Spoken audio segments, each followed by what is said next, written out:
A smart woman is not simply one who knows more. She is one who feels less threatened by what she does not yet know.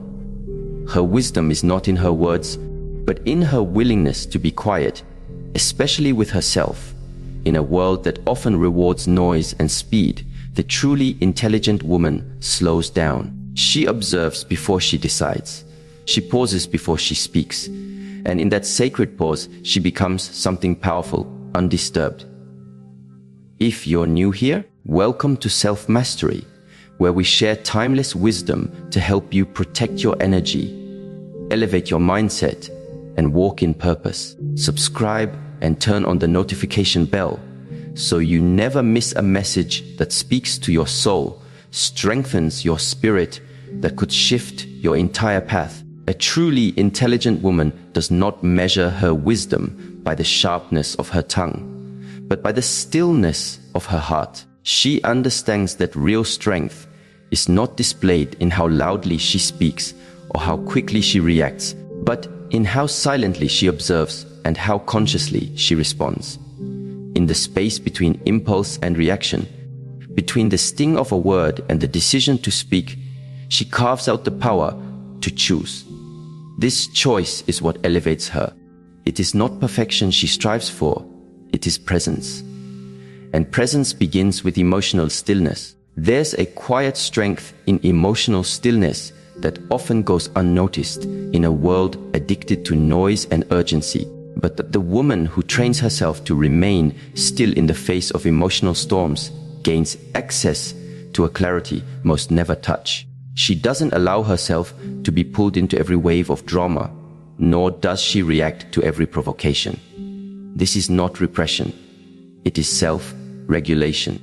The difference is vital. Consider a moment when someone deeply frustrated or emotionally charged speaks with aggression. Perhaps it's a partner, a friend, or a family member. The natural instinct is to match that intensity. But that is not intelligence, it is reactivity. Emotional stillness is the gap that allows you to breathe instead of break, to witness instead of wound. The woman who has mastered this does not deny her emotions. She simply chooses not to let them make her decisions. Neuroscience has shown us that when the amygdala, our brain's emotional alarm system, is triggered, it often hijacks the rational prefrontal cortex. But with mindfulness and emotional discipline, this biological reaction can be softened. Breathing deeply for even 6 seconds can restore access to the rational mind. What appears as a simple pause is, in reality, a profound act of emotional sovereignty. A woman in command of her stillness doesn't enter unnecessary battles. She chooses her responses with awareness. She knows that every reaction costs her energy, and she has stopped giving her energy away for free. Her peace is no longer up for negotiation. This is not passivity, it is precision. There's a story of a woman named Alina, a school counselor, who often found herself overwhelmed by the chaos around her. Between emotionally turbulent students, exhausted co-workers, and the mounting pressures of her own life, she realized that she had become someone who reacted to everything. One day, a parent burst into her office, accusing her of not doing enough for their child. The old Alina would have interrupted, defended, and emotionally collapsed afterward. But something in her had changed. She let the parent speak. She breathed. She listened fully. When the parent finally paused, expecting resistance, Alina responded with measured calm. "I can feel how much you care about your child. Let's work together to help them. Tell me more about what you've noticed." There was no tension in her voice, no defensiveness, just stillness. And that stillness changed the entire atmosphere. The parent softened. A productive conversation followed. That day, Alina realized the real strength wasn't in overpowering others, but in not letting others overpower her emotions. This is the unseen power of the woman who learns to stand still inside herself. In relationships, this stillness becomes sacred. When a partner lashes out in pain, when emotions run high, When misunderstandings arise, the emotionally intelligent woman does not always meet emotion with more emotion. She becomes the mirror instead of the flame. She doesn't suppress herself, but she elevates her reactions. She delays gratification in favor of alignment. And in doing so, she holds space for healing instead of contributing to harm. Stillness is a boundary too. It is the refusal to participate in cycles of emotional immaturity. It says, I will not let your chaos become my character. And over time, this stillness becomes magnetic. People are drawn to her without fully understanding why. It's the peace in her eyes, the softness in her words, the clarity in her presence. She is not drained by every conflict because she doesn't carry every battle into her soul. Stillness also allows a woman to hear what others miss. The emotion behind the words, the needs behind the anger, the fear behind the silence. When you're not caught in your own internal noise, you can actually listen. And when you truly listen, you don't just connect with others, you awaken them. There is a quote that says, in the midst of movement and chaos, keep stillness inside of you. This is not just poetic, it is practical. In a home filled with tension, a still woman becomes the equilibrium. In a relationship filled with misunderstanding, she becomes the translator. In a life filled with uncertainty, she becomes the anchor. But emotional stillness doesn't happen by accident. It's built through daily choices. When you wake up, do you rush into your day? Or do you take 5 minutes to sit with yourself? When someone criticizes you, do you react with defense? Or do you breathe and consider what truth, if any, lies beneath their words? These micro decisions shape emotional mastery. They may seem small, but over time, they become who you are. And this emotional stillness naturally connects to something more subtle, yet even more powerful, your energy. Because a still heart generates a different frequency, and that frequency communicates more than any words ever can. We often underestimate how much our energy introduces us before we speak. But energy is not just a spiritual concept. It is deeply rooted in biology. The electromagnetic field of the heart is measurable, and it is significantly more powerful than the brain's. It radiates into the space around us, affecting not only how others feel in our presence, but how they respond to us. A smart woman knows this. She becomes highly intentional about the kind of energy she brings into every room, every conversation, every relationship. You've likely experienced this before. Someone walks in, and without saying a word, the atmosphere shifts. You either feel comforted or disturbed, inspired or drained. That's energy. And the smart woman doesn't just focus on how she looks, she focuses on how she feels. Because how she feels radiates outward and becomes part of the environment she creates. There's an old story of a woman named Elsie, a nurse who worked in a trauma unit. Despite the intensity of her environment, everyone felt calm in her presence. Even the most frantic patients settled down when she entered the room. When asked how she maintained her peace, she smiled and said, I prepare my energy before I enter. I breathe, I center myself. I remind myself, I am not here to react. I am here to serve. Her energy was not just something she gave, it was something she's designed. This is the difference between living reactively and living intentionally.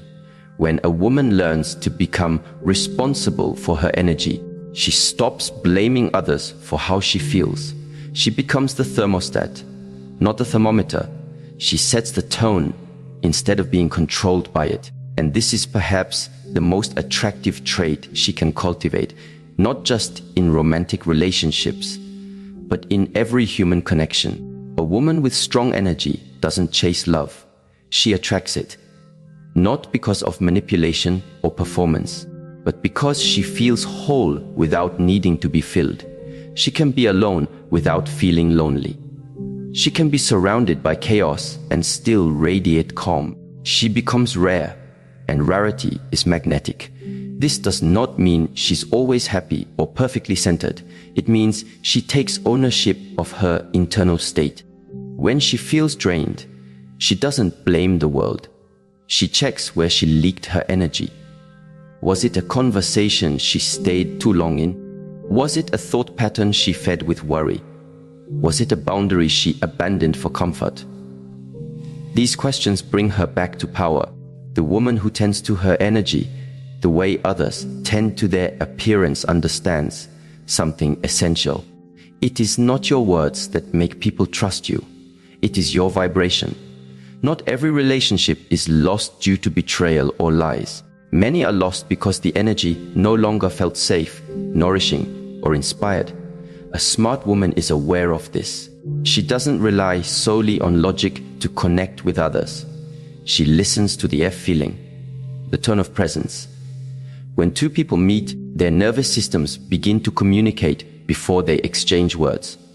If one person is anxious, chaotic, or unresolved, and the other is grounded, the interaction is immediately impacted.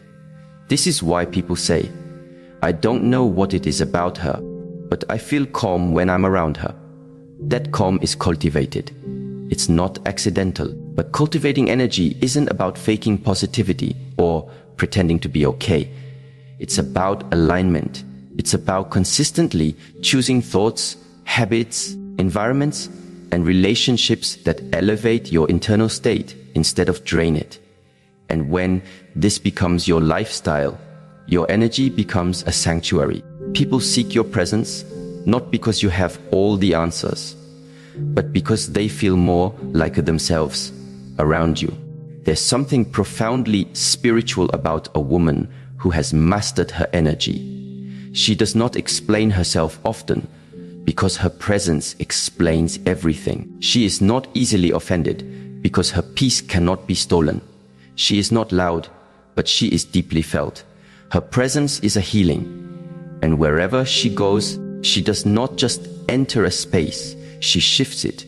To be a smart woman, then, is not about how much you say, how much you know, or how much you give. It is about how deeply you have learned to be with yourself. Emotional stillness and energetic intention are not external achievements.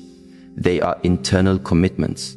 They are the daily disciplines that shape not only how you relate to others, but how you carry your own soul. And when these two forces, stillness and energy, align, a woman becomes unforgettable. A woman who has grown wise through experience does not make her heart so available that others feel entitled to it. She has learned, sometimes through deep pain, that love without boundaries is not love, it is self-abandonment. Her affection is no longer scattered like seeds in the wind, hoping someone will take care of them. Instead, she plants it with intention, and only in places where she knows it will be watered with respect. The smart woman knows that boundaries are not walls to keep people out. They are gates to protect the sacred within. Many women are taught to be kind, to be giving, to be nurturing. But few are taught that giving too much of yourself to the wrong people can fracture your spirit. The woman who doesn't set boundaries eventually begins to resent her own kindness. She begins to shrink in relationships where she should be standing tall. She becomes exhausted, not because she's weak, but because she's pouring herself into broken cups. Boundaries are not cruelty. They are clarity. They are the declaration. This is where I end and you begin. In relationships, they are essential, not only to protect your peace, but to deepen the connection. Without boundaries, love becomes a performance, a pleasing, a silent negotiation where one person's needs are consistently sacrificed for the comfort of the other. But when a woman begins to love herself enough to say, no more, she reclaims her dignity. There's a story of a woman named Miriam. For years, she stayed in a relationship with a man who never truly saw her. He loved her when it was convenient, appreciated her when she was useful, and dismissed her when she expressed her needs.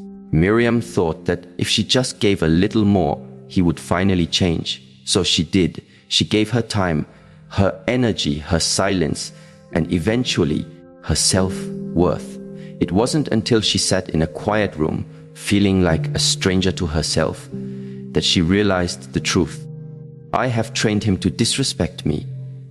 She hadn't used her voice. She hadn't set limits. In trying to preserve the relationship, she had let go of herself. One morning, Miriam didn't scream or accuse. She didn't demand or plead. She simply said, "This version of me no longer exists."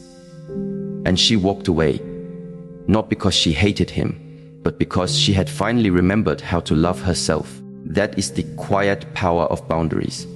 They don't always need to be loud. They are not weapons. They are mirrors, showing others how you expect to be treated by how you treat yourself. In healthy relationships, boundaries are a gift. They teach both people where safety lives. They make expectations clear.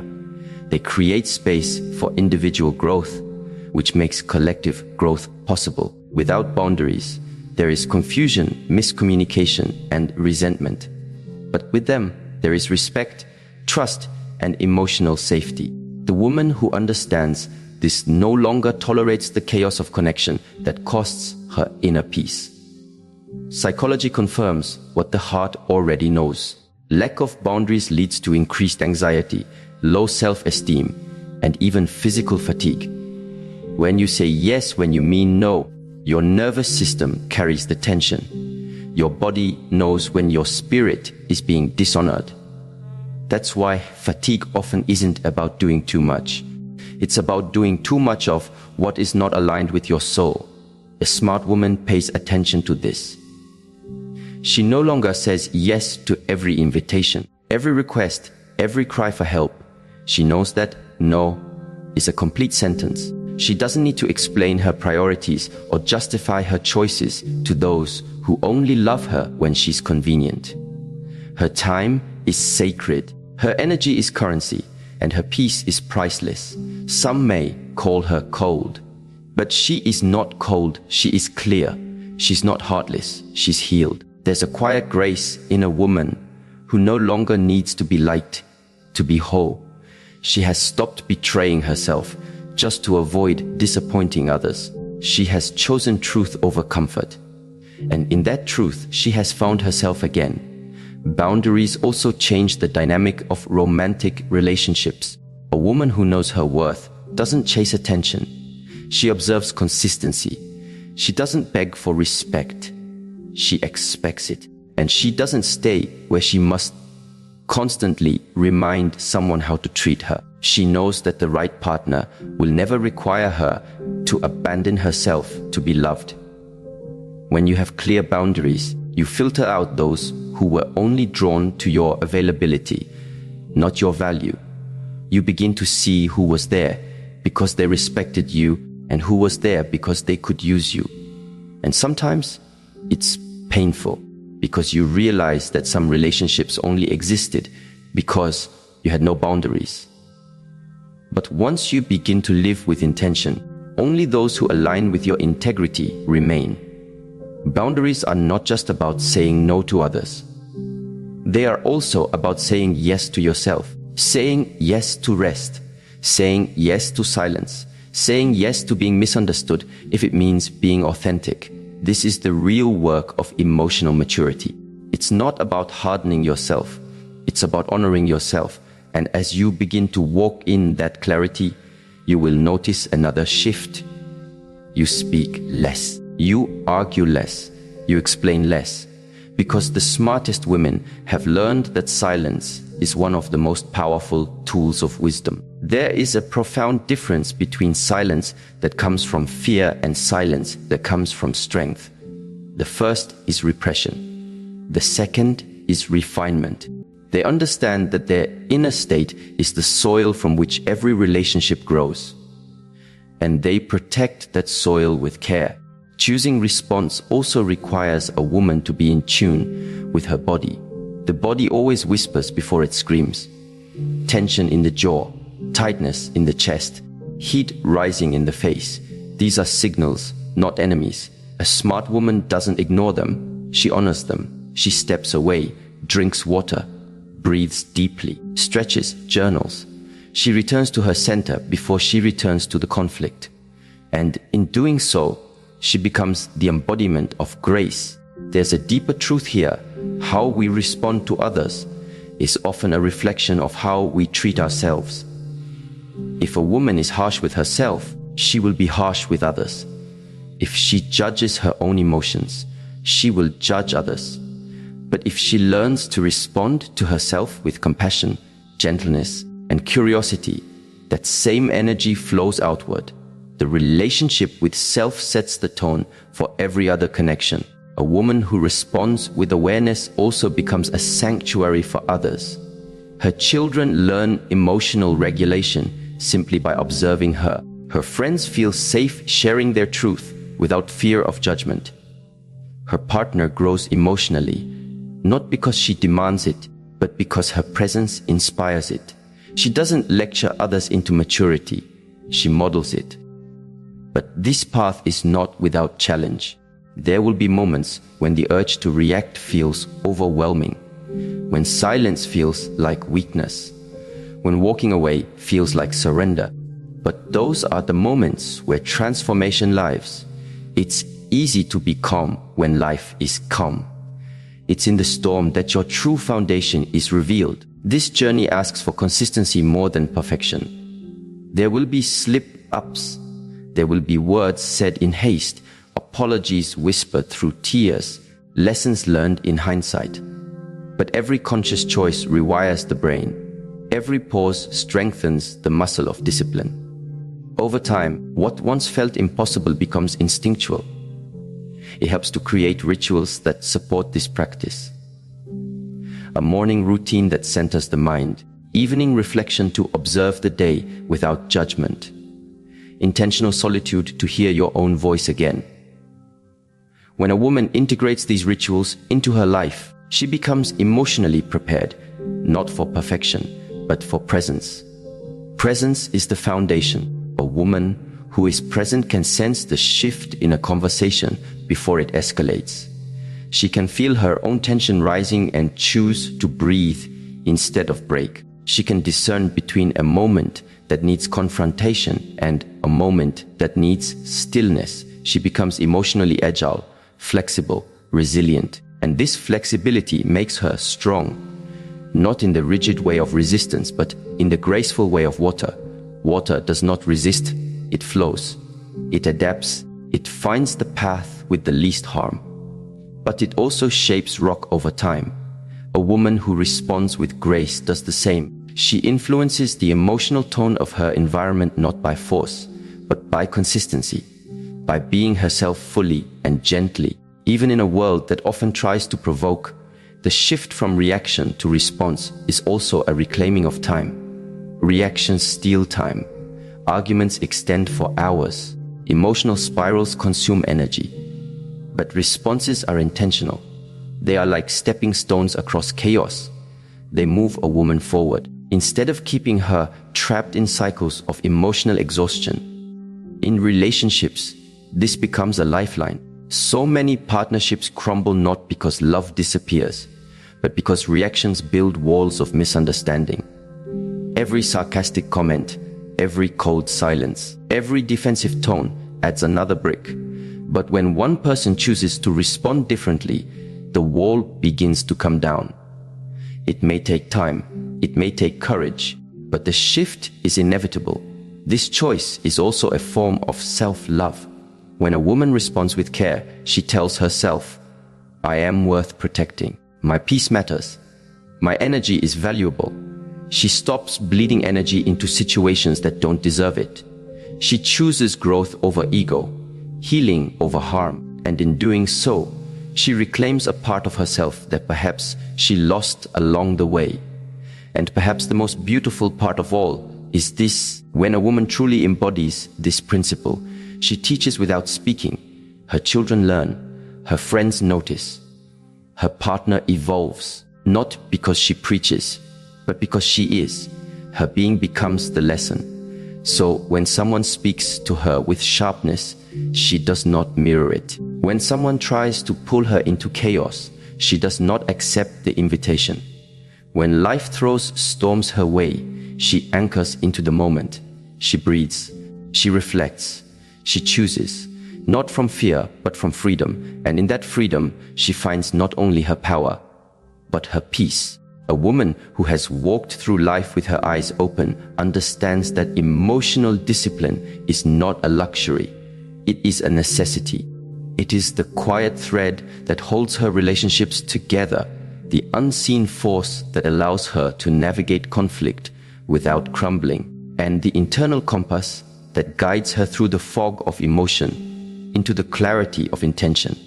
Emotional discipline is not about denying feelings. It's not about pretending to be unaffected. Rather, it is about building the strength to feel deeply while remaining grounded, to allow every emotion to arise without letting any single one define her behavior.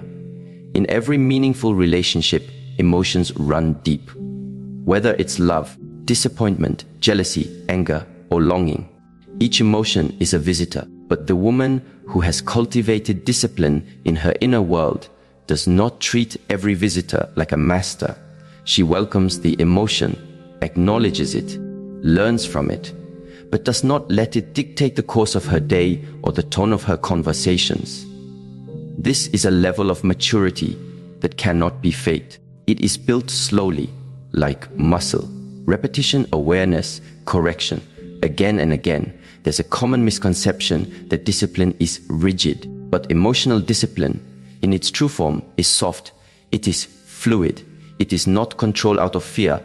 It is care out of clarity. It allows a woman to feel sadness without becoming bitterness, to feel anger without becoming destruction, to feel fear without surrendering to it. And this is especially critical in the domain of relationships, where emotional chaos can easily lead to misunderstanding, resentment, or collapse. Consider the story of Neha, a woman in her early 40s who had spent the better part of her life giving into emotional impulses. She was generous, deeply loving, but also unpredictable. If her partner came home and didn't immediately ask how her day was, she would feel invisible. If he didn't react the way she expected during a vulnerable moment, she would spiral into withdrawal or lash out. Her emotions owned her, and her relationships, no matter how promising, always ended with the same painful outcome: emotional exhaustion and distance. At one point, after a painful breakup, Neha sat in her room reflecting not on what her partner had done wrong, but on what her patterns had cost her. It wasn't self-blame, it was self-responsibility. She realized something most never dove. Her emotions had never been the problem. Her lack of structure around them was. She had been a storm, hoping someone else would become her anchor. But what if she could become the anchor herself? That moment marked a shift. Neha began to build rituals of reflection. She began journaling, not just to vent, but to observe. She started every morning with a short meditation, just 5 minutes of sitting with her breath, watching what emotions came up. And in those small practices, she began to change. Her triggers didn't disappear, but her reactions to them softened. Instead of immediately sending a long emotional text, when she felt neglected, she would wait. She would sit with the feeling, ask herself, what am I really needing right now? Is this my wounded inner child speaking, or my centered self? The answers began to come, not through force, but through quiet. Emotional discipline is the bridge between emotional awareness and emotional maturity. Many people know what they feel, but they do not know what to do with what they feel, so they suppress it or spill it. But suppression leads to numbness, and spilling leads to damage. The disciplined woman walks the middle path. She learns how to hold her emotions without letting them leak all over her relationships. In a romantic relationship, this changes everything. For example, when a man becomes distant, the reactive woman jumps to conclusions. He must be losing interest. He must be hiding something. I must not be enough. But the disciplined woman pauses. She does not immediately interpret silence as rejection. She doesn't let anxiety drive her behavior. She reflects. Is this about him? Or is this about my fear of abandonment? She communicates when she's ready, not to accuse, but to connect. This kind of presence transforms a relationship. The partner no longer feels like he's being managed by her emotional weather. He feels space to be authentic, not performative. And the woman feels empowered, not desperate. She no longer needs to control the relationship because she trusts her ability to navigate whatever arises within it. But discipline also means restraint when the ego wants to dominate, when the temptation arises to say something just to wound, when we want to use our pain as power. The woman who has practiced emotional discipline does not weaponize her vulnerability. She doesn't use silent treatment to punish. She doesn't throw past mistakes into present arguments. She may feel the urge, but she chooses not to act on it because she knows the damage done in 5 seconds of recklessness can take weeks to repair. This is not easy. It requires emotional sobriety. To be sober in your emotions means not letting temporary states intoxicate your judgment. It means remembering your values when you're angry, remembering your compassion when you're hurt, remembering your commitment to truth when your ego is screaming for revenge. There's a quote, discipline is choosing between what you want now and what you want most. In love, this is everything. What you want now might be to win the argument, but what you want most is intimacy. What you want now might be to be right, but what you want most is to be close. The disciplined woman never loses sight of the deeper desire. She's not easily seduced by emotional impulses because she is anchored in something larger than the moment. She is anchored in truth. To build this level of discipline requires tools. Emotional regulation is not a mystery. It is a learnable skill.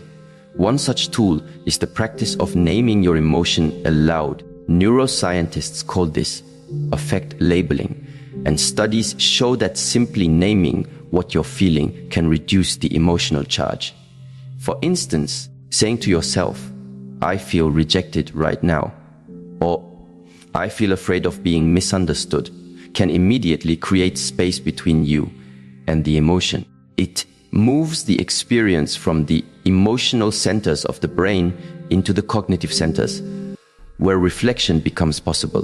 Another tool is the practice of deliberate pause. Whenever an emotional wave rises, count to 10. Not as a gimmick, but as a way to ground. Feel your feet. Breathe into your belly. Ask yourself, what will serve love here? Not your pride, not your fear, but love. The deeper intelligence that lives beneath emotion. In long-term partnerships, this discipline becomes even more vital. Over time, patterns develop. Old wounds reappear. Habits solidify. And without discipline, couples begin to react to each other not from the present, but from years of accumulated emotion. A simple request becomes a trigger. A misworded sentence becomes a war. But the woman who chooses to stay awake within the relationship can interrupt the cycle. She brings freshness into tired conversations. She brings curiosity into old complaints. She brings warmth into cold silences. Not because she never feels the weight of history, but because she refuses to let the past dictate the future. One couple, Anya Imran, had been married for 10 years. They had reached a point where conversations felt repetitive. Anya often felt unseen. Imran felt unappreciated. Arguments erupted over trivial things, dishes left on the table, a forgotten phone call, a sigh taken the wrong way. One evening, during yet another escalating disagreement, Anya stopped. In the middle of her sentence, she looked at him and said, I don't want to keep doing this. I love you too much to keep choosing the same pain. Let's pause. That moment cracked something open. It wasn't about fixing everything. It was about breaking the pattern. That pause was her discipline in action. The courage to step out of the emotional loop and into presence. They began to rebuild, not because they had no pain, but because they chose not to let pain lead. Emotional discipline is not just about calming storms. It's also about holding joy. The undisciplined mind often sabotages happiness. It mistrusts peace. It looks for what could go wrong. The disciplined woman learns to savor, to receive love without suspicion, to rest without guilt. She doesn't let the past poison the present. She builds the muscle of receiving without fear. This, too, is emotional work, to allow yourself to be loved, to not turn tenderness into tension, to hold pleasure without waiting for punishment. The woman who has cultivated discipline becomes a container for love. She can hold the fullness of another without losing herself. And that makes her magnetic, not because of how she looks or what she says, but because of what she carries inside. She becomes trustworthy, not because she's perfect, but because she is consistent. The people around her know that she won't lash out unpredictably, won't collapse under pressure, won't disappear when things get hard. Her steadiness becomes a safe place. And in a world that often feels chaotic, that kind of woman becomes rare. Discipline also means discerning when to walk away. Emotional maturity does not mean tolerating everything. It means knowing when a connection no longer serves growth, when your boundaries are being consistently violated, when peace is being replaced by survival. The disciplined woman doesn't stay in relationships where she must betray herself daily to keep the other comfortable. She knows when to choose herself, not from anger, but from alignment. And even in endings, her discipline serves her. She doesn't rush into blame. She doesn't villainize the other to soothe her pride. She honors what was. She releases with grace. She lets go not because she doesn't care, but because she does. She chooses peace over prolonging what no longer fits. She chooses healing over history. All of this comes down to one truth. How you feel is valid, but how you act is your responsibility. The disciplined woman honors both. She sits with her emotions like honored guests. She listens, she learns. But when it's time to act, she leads from truth, not from turmoil. And in doing so, she becomes a source of strength not just for herself, but for every relationship she touches. The journey of becoming a truly smart woman is not defined by how much she knows, how flawlessly she speaks, or how much she accomplishes in the outer world, but by how deeply she masters herself. It is her ability to stay still in emotional storms, to hold her peace with unwavering grace, to guard her energy with discernment, and to set clear boundaries that protect rather than punish. Her intelligence is not in performance, but in presence. She chooses response over reaction, not because she's cold or detached, but because she understands the power of pausing before she speaks. Her silence isn't emptiness, it's wisdom in stillness. And her discipline isn't harshness, it is love directed inward, forming the structure through which deep, mature, and lasting relationships can grow. This woman doesn't need to be loud to be heard. She doesn't chase affection to feel worthy. She doesn't perform to be accepted. She walks through life anchored in who she is, aligned with what she values, and free from the chaos that once ruled her emotions. She becomes the mirror that reflects truth, the presence that brings peace, and the energy that draws respect. Not because she demands it, but because she embodies it. This is what it means to be a smart woman, to move with clarity, to love with wisdom, to live in truth, and to make every room she enters more honest, more peaceful.